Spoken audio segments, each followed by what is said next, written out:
Here in America, you all know about the growing debate between democratic socialism and democratic capitalism. We have a number of congresspersons wanting to take America in the direction of socialism. And while the categories of socialist and capitalist were completely unknown in the ancient world, there are still plenty of economic principles in the Bible for us to examine. I'll just deal with one for now. Ancient Israel had a practice called the Sabbath year, and then also the year of Jubilee. It was their religious and cultural solution to deal with economic injustice. See, the concept behind it was that every 7 years the land would remain unfarmed to give it a chance to recuperate, and that land taken in debt would be returned to its original owner, and debt slaves would be freed. Their debts would be removed. The idea behind Sabbath and Jubilee is that there would never be a permanent poverty class in Israel. The rules were designed so that smaller families and businesses were protected, and resources could never be completely controlled by the rich and the powerful. That was the idea anyway. The theology undergirding the Sabbath year and the Jubilee was that God owned the land. The people were caretakers, the stewards of it, and also that every human being was to be recognized as having dignity and worth. So God was careful to build into his system the generosity, forgiveness, compassionate treatment of the poor and the destitute, so that they wouldn't stay that way. And the whole country was supposed to be involved in taking care of the poor. This was never a government project. It was incumbent on each individual person to participate. Now, our modern technological society is very different from ancient Israel's agrarian society.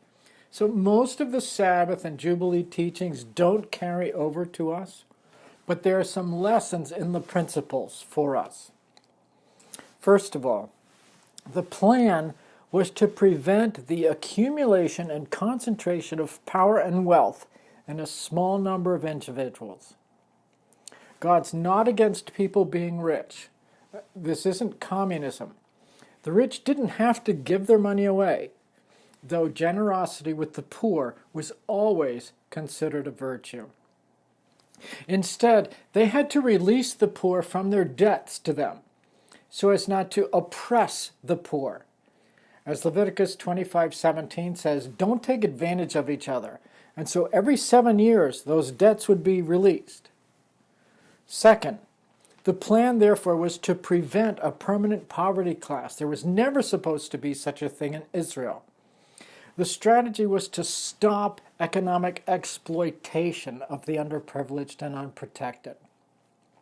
Every 7 years, the rich were to release them from debt, and everyone was supposed to help everybody else.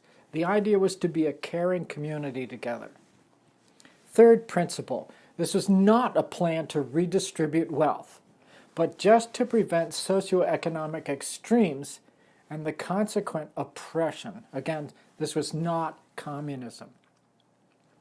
Fourth principle, the Bible is not against private property or against people running their own businesses. There's nothing here that is socialism or communism. The Bible has no problem with private property, and there are benefits to a free market. Principle number 5, there's supposed to be fair interest rates. And in the case of the poor, they should be able to borrow at 0 interest. In the Bible, the cost of debt should always be reasonable. Our current rates of 17% for credit cards would have been considered outrageous and immoral in ancient Israel. Principle number 6, the role of the government is to be minimal and even sometimes completely absent in this matter. Each person was supposed to be involved in taking care of the poor. Number 7, there's a strong principle of each person being in the image of God, sort of the all men created equal statement. All people should be treated with fairness and dignity. Principle number 8, as I've mentioned, the idea of personal stewardship. God is the owner of everything. What we have belongs to him, and we are the caretakers of it. We're the stewards. So we should manage it wisely, responsibly, humbly, and compassionately. So, as many of us are having discussions now about our government's economic policies, these biblical principles should provide some fodder for conversation. So let's talk. What does all this mean for us in our world and economic situation? Now, just so you know, the Bible says a whole lot more about economics and business than what I've just told you. But I'm trying to keep this short, so I've just talked to you about Sabbath year and Jubilee, so let's talk about it.